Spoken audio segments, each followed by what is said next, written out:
For today's video mga idol ay share ko sa inyo kung paano nga ba mag-compute ng emergency generator fuel consumption sa 18 hours.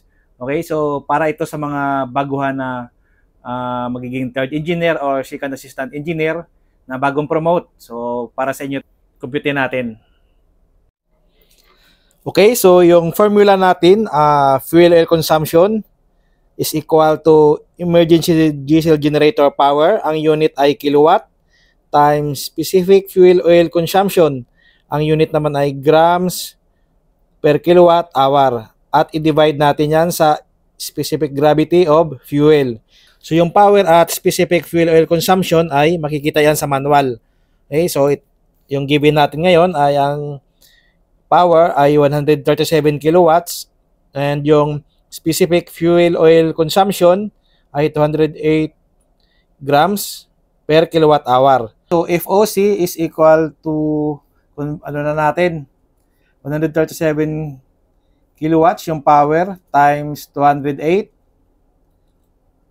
grams per kilowatt hour divided by 0.83 specific gravity. So ito naman yung SG ay makukuha natin sa BDN. Okay, so compute na natin.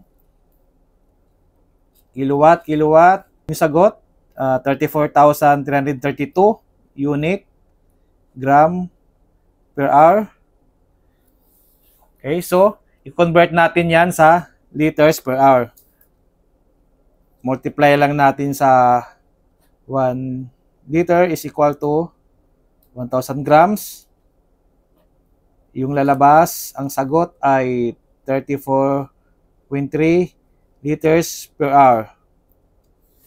Okay, ngayon ay na-compute na natin yung consumption ng generator natin sa isang oras. So ayon sa SOLAS, yung requirement ay 18 hours. So i-multiply natin yan sa 18 hours. So yung sagot ay 617.4.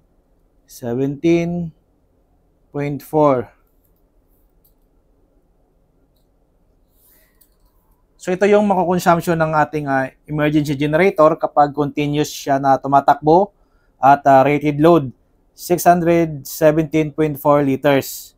Okay, so plus ito dapat yung minimum level ng ating fuel tank. Plus 98 pa yan sa unpumpable natin or dead oil. Okay? So, yung sagot niyan ay 715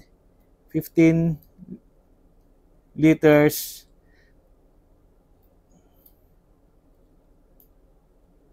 minimum level of fuel tank. Yan. Mas marami yung laman ng fuel tank mo dito, mas okay. Wag ka ditong bumaba. Huwag ka lang bumaba dito dahil ay sightings na yan ng mga inspectors.